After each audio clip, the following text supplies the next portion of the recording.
You are listening to KC Sports Network, proudly presented by Emprise Bank, your partner in possible. What's going on, Chiefs Kingdom? I'm BJ Kissel. Thanks for tuning into this episode of 10 Things presented by KC Strength and Conditioning. If you know someone who needs baseball or softball training, that's ages 8 to 18, and they live in the Kansas City area, call my friend John Renzi at 913-638-8960. They've sent hundreds of players to college and to the pros. They know what they're doing, and they'll treat you the right way. That's KC Strength and Conditioning. All right, this show, 10 things. If this is your first time tuning in, this is about stats, information, nuggets, things to help you look smarter to your friends. These things are going to sway towards the positive heading into this matchup on Saturday with the Jags. But these are 10 things to know for Chiefs Kingdom ahead of Saturday's game against the Jaguars. And to help me break it all down, it'll be my good pal, Mr. Kent Swanson, 1/3 of the KC Laboratory. Kent, how are we doing today? Do you think John would take a 33, almost 34-year-old two-seamer sidearm pitching prospect? Like, would he take that project on, you think? Because I want to get out there. Okay. I asked him about this, and I was like, hey, when I was starting to play, for anyone who's listening, I played on a men's senior team, and I don't know if this is what you're going with it, but I told him, I was like, hey, you want to like promote your business, take this old, overweight, out of shape guy and just turn him into like somebody that can compete relative to like his situation, become significantly better. And he was like, I don't want your performance representing my company. That's like somebody I've known for a very, very long time. He was my catcher growing up for our traveling team when we were in high school. He's played at a very high level, very good. But they train kids that are going to college and getting drafted high. And so a lot of the top arms and top baseball pitchers in the Kansas City area have trained at KCSE. And so they do a phenomenal job taking care of those kids. Every time I go over there, Kent, like I think I joked with you, these kids, they just don't build them. Like they're build them a little different now, because walk in and meet some 14-year-old kid who's 6'4", throwing 93. And I was like, man, like I can't even imagine. I think KCSE has a little bit to do with that, probably too, for being honest. So yeah, they do. They do phenomenal work. But I'm excited to obviously support them and my friend John and his company and everything they have going on. But I'm excited to do this show with you because you and I don't get a chance to one-on-one to record shows together. So it's going to be kind of a fun little thing right here. Let's get into this. So the first thing that Chiefs fans should know going into this game, the Chiefs have won 6 straight against the Jaguars, but only one of those games has finished within one possession. And it's also worth noting the Jags have won 7 of their last 8 games since they lost to the Chiefs, that 27-17 matchup back in week 10 that everybody has been talking about all week. Chiefs had nearly 500 yards of total offense in that game, turned it over 3 times, and the Jags had the onside kick. They were stealing every possession they possibly could, and it didn't matter. They still lost by 10 points in that game. But Chiefs, a lot of success against the Jags. I haven't had a chance to talk with you, at least on camera, about the thoughts, but what are your kind of thoughts going into this game, the recent success the Chiefs have had against the Jags, how much week 10 and what happened in that game could play a part into what we could see on Saturday? If you were going to ask me if I wanted to play the Jaguars or the Chargers, I'd want to play the Jaguars. I'm a little bit more scared if the Chargers present. But the Jaguars, they hung in tough, and, they showed what they're made up. They didn't panic. They got down big. They played a horrendous half of football, and they took care of business in the second half, and like that's going to breed a lot of confidence in this football team. The Chiefs are the better football team. I think everything kind of says that. The last time these two teams matched up, it was fake close, and it was still a 10-point game. But you got to throw that out the window a little bit too, because this is the playoffs, and that Jaguars team is playing with a lot of confidence. And if the Chiefs don't match the intensity that the Jaguars are going to present, things could get real interesting. So it's going to be a tough matchup. It's a good football team. Yep. All right. Number 2, Trevor Lawrence. 2 things. He loves to get the ball out quick, and he's not good under pressure. And we talk relative to quarterbacks not being good under pressure. All quarterbacks are going to be worse under pressure than they are when they're not. But relative to every other quarterback being under pressure, numbers are not good. But again, Trevor Lawrence ranks 3rd in the NFL in fastest time to attempt a pass. The only 2 quarterbacks who get it out quicker are Tom Brady and Joe Burrow. So something to be aware of going into this game. Get the ball out quick. young defensive backs. How are they going to handle a Christian Kirk who really did some numbers on the Chiefs last time they played with over 100 yards, a couple of touchdowns, but under pressure when Trevor Lawrence, whether it's coming off his first read and not being able to scan the field, whatever the reasons behind these numbers, and Kent, give your thoughts on this, but he ranks 34th out of 39 qualified quarterbacks, which for this qualifying means played at least 20% of the team's snaps in this year.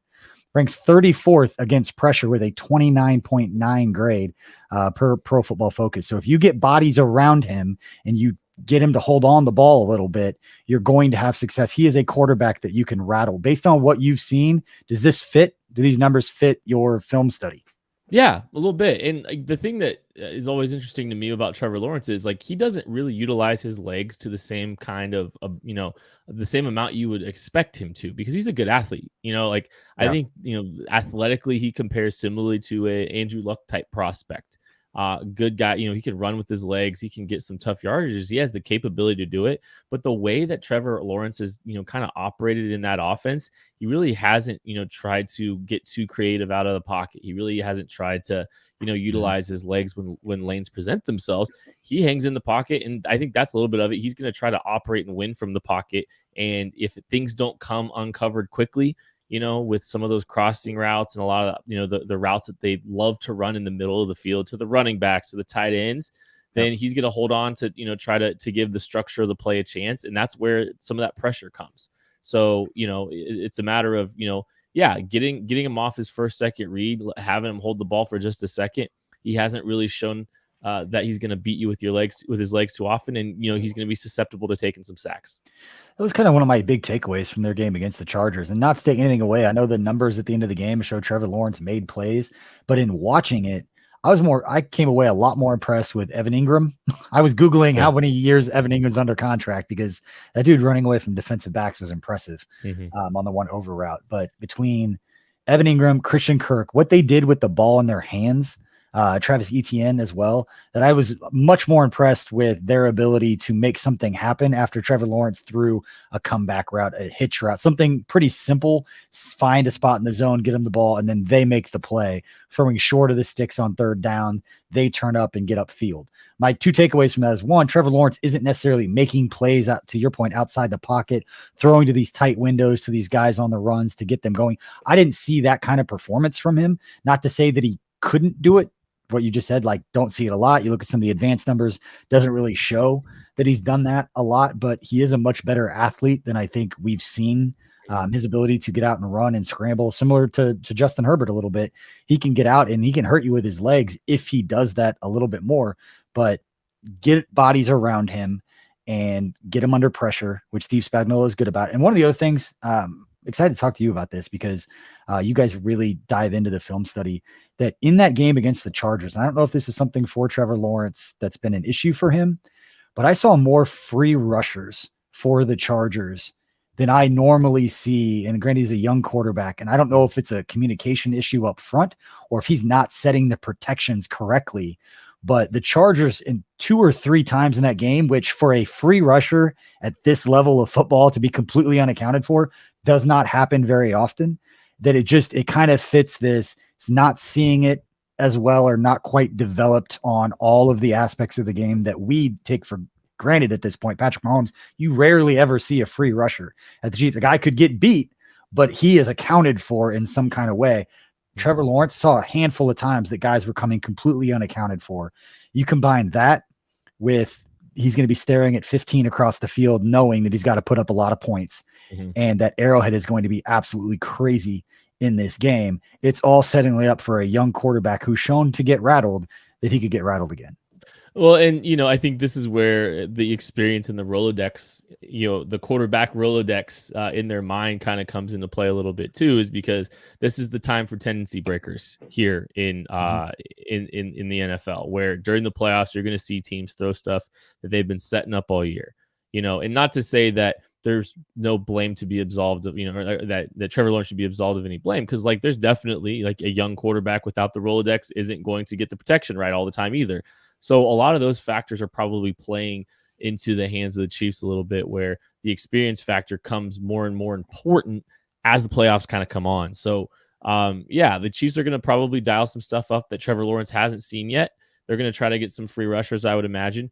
And they're going to really I think they're going to try to take away a lot of those easy completions that Doug Peterson has been able to dial up. But that offense runs through a lot of, like you said, putting the ball in the hands of the playmakers. Trevor Lawrence only averaged 6.1 yards per attempt against the Chargers in that comeback. So there's going to be, an emphasis on, trying to heat him up a little bit.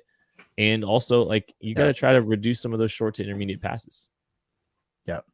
Let's move on to number 3, talking about a guy that you've talked about once or twice, and Patrick Mahomes. Who?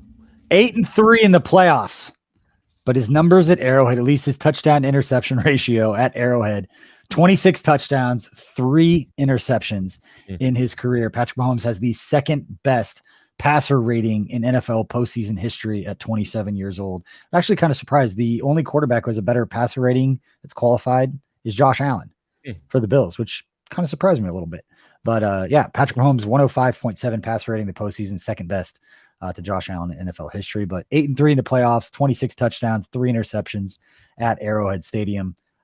Knowing that the strength of the Jags, if you're going to talk about that on their defensive side, between their defensive front, their secondary, or their second level of their defense, and the linebackers, and then their secondary is the weak link of that defense. Patrick Mahomes did not struggle with this last time.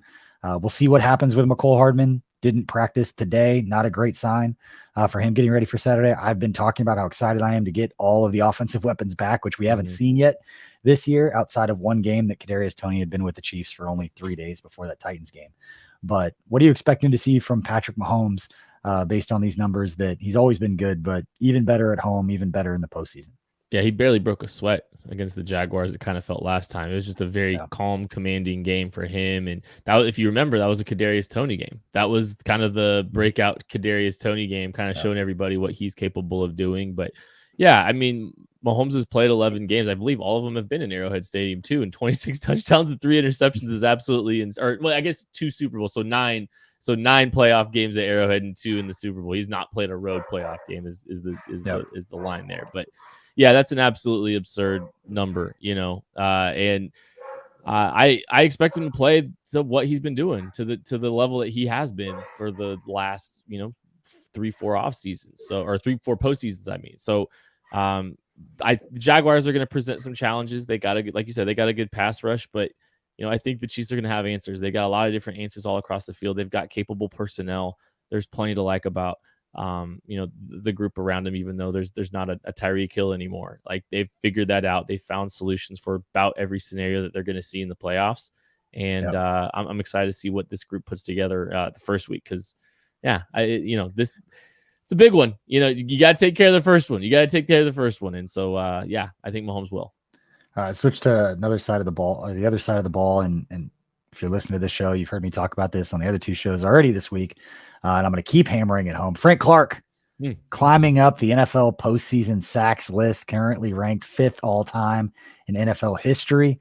So he's moving up the sacks list, and we want to see Chris Jones get on the sack list for getting his first career postseason sack, which is still a little surprising to me. Every time I say it out loud, it's just a little surprising. I'll talk about that with him. But Frank Clark, 11 postseason sacks right now, 5th all time, or is tied for 5th all time with a handful of other guys. 1 more sack, he'll tie Reggie White, that guy. 1.5 sacks, he'll tie Terrell Suggs for 3rd in NFL history. He needs 3.5 sacks to tie Bruce Smith, another guy who's pretty good. And then he needs 5 sacks to tie Willie McGinnis for the most sacks. So he's 5.5 sacks shy of setting the NFL record for postseason sacks. So it would take a hell of an effort, even if they played 3 games, for him to get that. But I would not put it past him that it's at least within striking distance, has a couple big games, which kind of crazy to think about. What's crazier for you to think about? That Chris Jones is not at a postseason sack yet, or that Frank Clark is one big stretch away from having more sacks than any other player in the history of the game in the playoffs? Both are real surprising. I think most people would have guessed, not watching the games, but just knowing the arcs of these guys' careers, they would have guessed the inverse, right? But I think Chris Jones not registering a sack is pretty surprising. Now, That's not to say that he hasn't impacted playoff games. It's just the numbers don't necessarily always line up with that. He was dominant for a stretch in the Super Bowl that the Chiefs won against the San Francisco 49ers. He's still, an elite pass rusher, obviously, and he's had his big moments in the playoffs that just haven't resulted in sacks.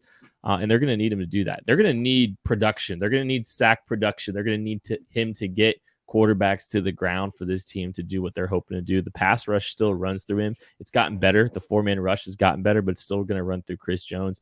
Frank Clark being 2 sacks from Chiefs great Terrell Suggs, though, that seems striking distance to me. I think if he's I think he winds up 3rd on this list before the playoffs are all said and done, which is stunning. And let's just get Chris on the list, period. I just want to get him a sack in this game and then have the graphic show up and then screenshot that graphic that's got a picture of Frank Clark next to Reggie White and talking about career postseason performances. It's crazy. And production in the postseason. Unbelievable. All right, let's move on to number 5.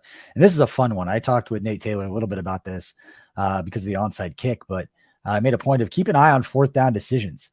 The play sheet for Steve Spagnuolo on 4th down should be a little bit bigger than they normally prepare for, because I don't see Doug Peterson punting the ball a lot unless they're really on like the plus or minus 35. I mean, I wouldn't punt if you're on even your own 40. If I were Doug Peterson, I would not punt the football. You've got to steal possessions any way you can. I looked up the numbers. Jacksonville, right kind of in the middle. They rank 12th in the NFL in 4th down conversions right now at 53.3%. But whether it's 4th down decisions, fake punt, fake field goal, onside kick, they're going to do anything they can to try and steal possessions in this game.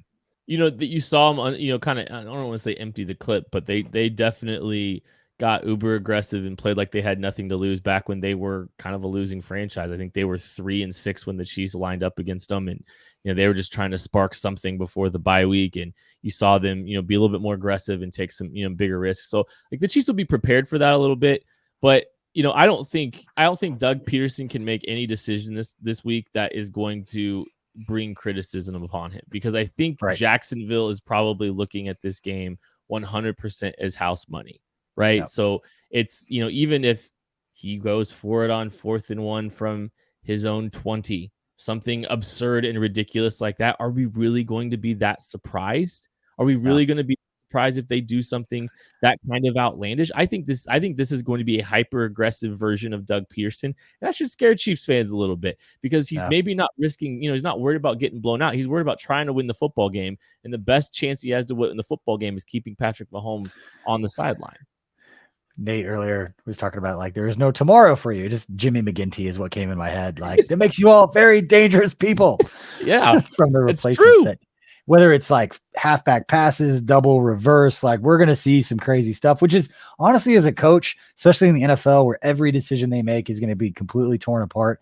How many times can you remember a scenario in which you could say beforehand, there's really nothing that he could do in this game that's going to make me second guess his decisions? Because even if the game is close and there's something at the end, he makes a bad decision, everything he had done up to that point put him in a position to shock the world and win a game they shouldn't have won. And so it's a pretty freeing position, I would assume, for a coach to feel that you don't get very often at the NFL level. It makes it uncomfortable, and it changes the terms of how the game is played. And that's outside of a comfort zone I think the Chiefs are probably familiar with too. So like creating a little chaos within the game there can maybe throw the Chiefs off their game a little bit. Like there's some validity to what they might try. I don't think it's going to be a normal football game when the Chiefs and Jags line up on Saturday. Yeah. The arrogant Chiefs fan is coming out of me, because I can just picture like them doing some crazy play and they score and they take a little bit of a lead, or they get it close and it's just like, oh, that's cute. And they show Mahomes and be like, he doesn't have to do all that cute stuff. He's just going to throw the ball all over the yard and make plays all over the place. All right, let's move on to number 6. You've heard me talk about this, the key stats all the time. We've talked all season about turnovers. I don't feel like the Chiefs will lose in the postseason. If they win the turnover battle in each of the next 3 games, they will win the Super Bowl.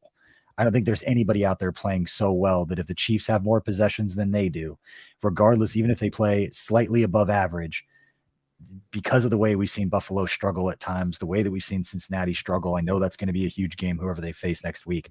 But if the Chiefs finish that game with 1 turnover and the Bengals or the Bills have 2, I don't think that the Chiefs are going to lose that game. So the other 2 key stats I talk about all the time, third down and then red zone. So we're looking at the Chiefs offense versus the Jacksonville Jaguars defense coming into this game or through the regular season, the Chiefs second best third down offensive conversion percentage in the NFL at 48.7%. Jags defense near the bottom of the NFL, ranked 29th in the NFL. They struggle as a defense on third down. And then in the red zone, the other way, converting. Chiefs offense, second in the NFL, 69.4%. Jacksonville defense ranks 24th in the NFL, allowing touchdowns 59.6% of the time. And on the inverse, Jacksonville's offense struggles inside of the red zone, which they cannot do in this game. I would be shocked if they even attempted a field goal, because it's not going to get them anywhere. And so those two key stats, if you look at turnovers, red zone, and third down, if you win those statistical categories, 99% of the time you're winning the football game. Yeah, for sure. And those are always going to be key stats and key metrics that you're looking at. But it is especially important with this football team, specifically the turnovers. The turnover differential for the Chiefs was really bad. It was one of the worst in the NFL. And this team turned a ball over at a clip that you don't like to see. And they really haven't been able to generate a ton of turnovers. Now, in the softer part of their schedule late in the season, you've seen them be able to generate a few more turnovers. But I'm more interested in how this offense protects the football. There's been some uncharacteristic moments, and it's the timing at which this team has turned the ball over to. They gave the Texans some short fields to deal with, when they were turning the ball over in that game. Protecting the football is an even bigger point of emphasis for me when you're in your own territory for this team, because we've seen them really shoot themselves in the foot in a big way in some of those moments, creating some short fields. Those are going to matter. It's not just winning the turnover battle. It's just not turning the ball over, period. I think, I'm cool with a 2-1 victory in the turnover battle, but I'd rather just keep a clean sheet, because that means that there's no wonky field position changes that have occurred or defensive touchdowns that occurred for this football team either. And it just feels like there've been some inopportune moments for them to lose the football. Let's move on to number 7. And I don't know, I think it's special because, again, we talked about not normalizing greatness and understanding that we're in the golden age of Chiefs football. And we normally talk about it in terms of Patrick Mahomes, but just in general, I said it off the top of the KCSN update earlier today. Andy Reid, in his 9 of his 10 years in Kansas City, the Chiefs have made the playoffs. In 9 of his 10 years, they've had at least 10 wins. That's not like this kind of stretches that you only see a handful of times in NFL history. And I believe a lot of the angst that Chiefs fans have and the things that we tell ourselves when we get all frustrated about a loss is you don't want to have like the Aaron Rodgers where you feel like you're competitive, you're good every year. And then you look back a decade later and you have one Super Bowl to show for. You want to show multiple 2, 3, 4 Super Bowls, if not more, throughout Patrick Mahomes' prime. But when it comes to a stat like I'm about to read here, you tell me how much this moves the needle for you. And that, granted, I don't know how they're going to handle a stat like this if it ends up being played in Atlanta, if Buffalo wins and the AFC title game is there. But the Chiefs could become, if Cincinnati wins, the first team in NFL history to host 5 straight conference championship games. That to me is as crazy as anything, that 5 consecutive years the AFC championship game would be at Arrowhead. Now, I don't know how a stat like that would work if it's a neutral site, if it just a wash, you cancel, whatever it is. But they've tied other team doing it 4 times. Nobody's done it 5. So since he wins, Chiefs win, making more history and another nugget, another notch to put on when we talk about how successful and how crazy this continued stretch of success has been for the Chiefs. The success occurred before Patrick Mahomes became part of this organization, but the dominance was established when they got him at the quarterback position. And it speaks to the marriage of a great coach who didn't need Patrick Mahomes to cement the kind of coach he was and his legacy. Obviously a Super Bowl kind of locked that in, sure. But I mean, even before that, you could have the argument that he's a Hall of Fame coach. But now you've got a guy that just knows how to win football games, merged with a quarterback who's an alien, who is the best quarterback in this generation. And, you kind of just, we're going to find out what this team's capable of doing. What they've, getting to 2 Super Bowls, getting to 4 straight AFC championship games is remarkable. The standard is unbelievably high. I think Chiefs fans are a little bit numb to the regular season at this point, because 5 straight seasons of, everything just hinges on whether or not this team is going to make the Super Bowl. But just the merging of Andy Reid and his ability to build a program, and Patrick Mahomes, an alien they've merged really, really well together. And I think that's what you're seeing the last 4 or 5 years. And I don't see it stopping anytime soon. Yeah. Let's move on to number 8 and talk about just aliens. Travis Kelce. Mm. He's 99 yards shy and 4 touchdowns shy of passing Rob Gronkowski for the most in NFL postseason history. Most yards by a tight end, most touchdowns by a tight end. We've said, depending upon how long this guy wants to continue to play, he will own every tight end record there possibly is. And now a lot of these records are starting to be compared to wide receivers and where he ranks in NFL history, getting up in the top 15 of receptions, yards, things like that. It's crazy what Travis Kelce has done. Another player that we can't not give their flowers to while they're here and playing, because it's just been the golden age of Chiefs football. And these are the guys that we'll be telling our grandkids about. Like, we got to watch this guy in his prime. Hall of Famer. My tight end one in Kansas City Chiefs history, if you ask me. What he's done is unbelievable, and he's one of one. Even if you look at like a Rob Gronkowski, how they go about business is a lot different than how a Travis Kelce is able to. Like, he has the skill set of a receiver, and he's not the most explosive guy anymore. He's not the quickest guy anymore, but he is an absolutely elite route runner. He's the best route running tight end in the history of the National Football League. And he's one of the best route runners in the history of this league for any position. And, obviously he's kind of, I don't want to say it's not fair to say he's had a career renaissance with Patrick Mahomes, but things just became different when he came here, and the level of connection that those two Hall of Fame players have together is special. And, he's going to age remarkably, I think, just because of the situation that he's in when it comes to Mahomes, when it comes to, how the Chiefs manage him, the load management with him. I think anything's on the table. I think he can extend his career a little bit, and Mahomes will help him extend his career a little bit too, as long as he's in Kansas City. Yeah, as long as those guys are best buds and having fun playing together, I hope he plays forever. But that guy's also going to make a whole lot more money after football than he is playing football. He might already be with new heights. He's one of those dudes who's going to be around and is going to be entertaining. He's going to be good at anything that he wants to do. Let's move on to number 9. This is we've talked about this before because our sports data guy at KC Sports Network, Joseph Hefner, has put out these stats every week, that the Chiefs finished the regular season with the 7th most snaps played by their rookie class. The only other team that's ahead of them or in the top 7 who made the playoffs are the New York Giants, who had more players drafted than the Chiefs did. So they had a total number of people to accumulate all of these snaps being played than the Chiefs did. But the fact that the Chiefs had the 7th most snaps played by rookies in the NFL, got the 1 seed, and did it at positions like cornerback and edge rusher, and where a lot of this production came at these high value positions, and these guys stepped in right away and got thrown into the fire, especially, McDuffie got hurt, but George Karlaftis, he never hit a rookie wall. Like, he started excelling down the stretch of the season, which was crazy impressive for him as he goes into the playoffs, playing some of his best football of the season.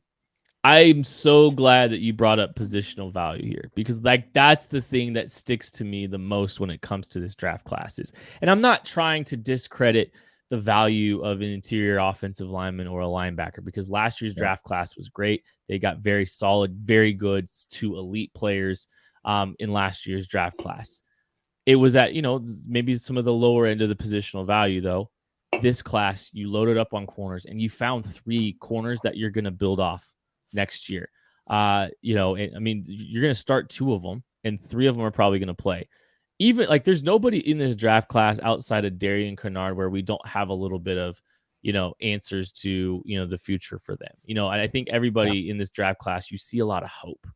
Like Darian Kennard, we don't know a ton about yet. There hasn't been a ton of opportunities. This offensive line has stayed pretty healthy, but everybody else, even Najee Johnson, is shown to be a really quality special teams player this year too.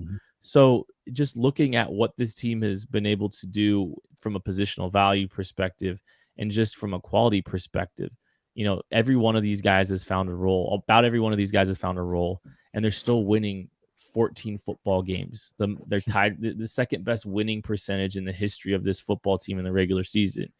And it's on the back of a giant rookie class who has put together an outstanding rookie season. Sky's the limit. And guess what? There's 12 picks less. There's 12 picks to go in 2023 too. So there's just, I mean, this is going to get interesting real quick here for this football team. They're going to get some cap space. They're going to be able to make some moves if they want. They've handled it beautifully, which is amazing to sit here and have this conversation, knowing how Chiefs fans were feeling back in March, April, May, when a lot of the AFC West moves were being made. The free agency, we all get caught up in the couple of guys. Like, they don't have to spend a lot of money, but just spend a lot of money on one guy. And for me, it was pass rush. I was on the Darius Smith wagon. It was like, hey, this guy, veteran, bring him in, pay him, we get it. And instead, they bring in Carlos Dunlap, comes in, makes a huge impact. They get George Karlaftis, makes an impact. And then Joe Cullen came in and made everyone better. And that's the part of it that sometimes we forget, is that guys like Mike Dana, Colin Saunders, those guys can develop. Turk Wharton was playing better before he got hurt. Joe Cullen was probably the best free agent pickup that Chris Jones' career year. I mean, all of them. It's outstanding what this team has done. It's been impressive. All right, let's move on to number 10, and then we'll get anything that I missed that Kent, top storylines, nuggets coming out of this one. We'll get Kent's thoughts before we wrap this show up. But do have a quick plug here that we did this last year. If you checked any of our social channels, we are giving away, or I should say we are raffling off 2 tickets to the game on Saturday between the Chiefs and Jags. So if you want to go to Arrowhead Stadium or have a chance to go to Arrowhead Stadium, you can go to the KC Sports Network Venmo. We're selling raffle tickets. 1 ticket's $10, or for $50, you will get 8 tickets. All of that money will go to the KCSN Foundation, our 501c3. So it is tax deductible. Last year, it helped us feed, I think it was sent over 1,000 meals to Kansas City's homeless from what we raised by raffling off just 2 playoff tickets. So that's what the money is going towards the different things that we do within the community. But we are selecting a winner on Wednesday night. So if you're listening to this episode and you want a chance to go and you want to help your community in the process, head over to our Venmo. You can check our social channels and get the link there, but you can just search KC Sports Network on Venmo and send the money over, and Christian will get back to you, and we'll make sure that we hit everybody up on social with the winner of those tickets on Saturday. But Kent, this is the final thing, not really a nugget here, but keep in mind, anybody that is going to the game on Saturday, that it could be the last game at Arrowhead Stadium this year. And so what is your challenge to people who are going out there? When I was on Sunday Sound Off with 41 News this week, I issued a challenge to Chiefs fans because Trevor Lawrence has shown us that he can get shook. I know he came back in the second half. I know all of that. He's a young quarterback that you can affect, and you can see it in his performance on the field. So Chiefs fans, they always come to Arrowhead, not to watch a game, but to participate in the game. And you might be able to see your impact in a very tangible way. You get out there and do what we all expect you to do. It create a hostile environment, act like Carl Cheffers is the ref. I just look, I think you look at the Jags, and getting a win under their belt's massive for what Doug Peterson's building out there. But it's a different beast. Like we've kind of talked about, the farther you get in the playoffs, the bigger the beast becomes. And there's a logical growth and progression for teams like the Jags, where you achieve some success and then you fall, and then you achieve a little bit more success the year after, and then you just keep climbing to that mountaintop. Well, the Chiefs present them a hostile environment on the road against an absolute buzzsaw and an elite quarterback. And the impact that Arrowhead fans could have on that is if you do what you always do in Arrowhead, you're gonna play a factor in a team that's gonna be feeling it a little bit. They're not gonna be you can be fearless until you kind of face a little bit of adversity, and then you see what you're really about. And I think this team can kind of create some chaos here for the Jaguars with a strong fan base behind them. Do you think there's going to be any kind of Andre Cisco, anything audible coming? I know on social media people are going to talk about it, but first time he makes a tackle and they call his name, do you think you're going to hear anything in the crowd? Do you think people are past that storyline of what happened in that Week 10 game? I wonder how, it'll be interesting to see how many people remember it. I'm sure there'll be some jeers and some buzz, but I don't know if the name Andre Cisco sticks with people the same way, where he might, just because he didn't have the biggest name heading into that game, he might get to skate by a little bit. But it's also the only time and the only context people have heard that name. Chiefs fans are like, yeah, that's that dude. I didn't know he was in the NFL. I didn't know he was a guy, but that's that guy. I'm just waiting for Travis Kelce to run his mouth on him because we've seen him. We saw him do it with Lonnie Johnson. I mean, if you remember former Chiefs great Lonnie Johnson, yeah. I mean, it's the same kind of thing. An AFC West South opponent, one trying, a defensive back trying to punk, players. Maybe we see Travis Kelce running his mouth a little bit again on Andre Cisco after trying to hurt a couple of his teammates. All right, let's wrap this one up. Kent, any final thoughts before we let the good people go again? And we appreciate all you for spending part of your days and hanging out with us, getting your Chiefs fix for the day. We'll have plenty more content getting you ready for Saturday's matchup between the Chiefs and Jags. Hanging out with Kent Swanson, 1/3 of the KC Laboratory, founding member of KC Sports Network here. Kent, what do you got to take us all home? BJ Kissel, streaks were meant to be broken. And Trevor Lawrence has never lost a football game on a Saturday. I think the streak ends this week. I think that's a talking point we can get rid of. I think Arrowhead magic comes through, and I think Patrick Mahomes shows why Trevor Lawrence may be a great quarterback prospect, but he's not the greatest quarterback in the NFL. So I think this is going to be the first loss in the history of Trevor Lawrence for a Saturday.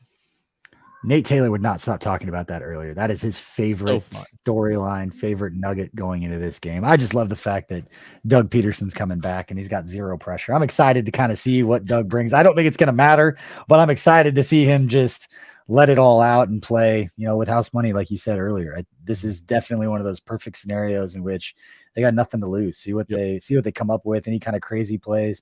And then what does Andy Reid have up his sleeve? There's going to be at least one or two chances. And maybe this is the time that Colin Saunders can get his play inside the red zone. That poor freaking guy keeps getting out there, getting a chance. Give me Chris Jones and Colin Saunders together in a goal line situation. That's what I want to know. And then I want to know the name of the call. As soon as I see it and I laugh about it, like 5 seconds later, I want to know the name of that play because those are always entertaining as well. All right, everybody, thank you so much for hanging out with us. Please hit that like and subscribe. Follow us on your favorite podcasting platform. And just know we've got plenty more than just Chiefs. We cover the Royals. We cover Sporting KC, the KC Current, plus KU, K-State, Mizzou. We've got content here at KCSN for everyone, whoever you are rooting for in the Kansas City area. And appreciate you all for hanging out. We'll see you all next time.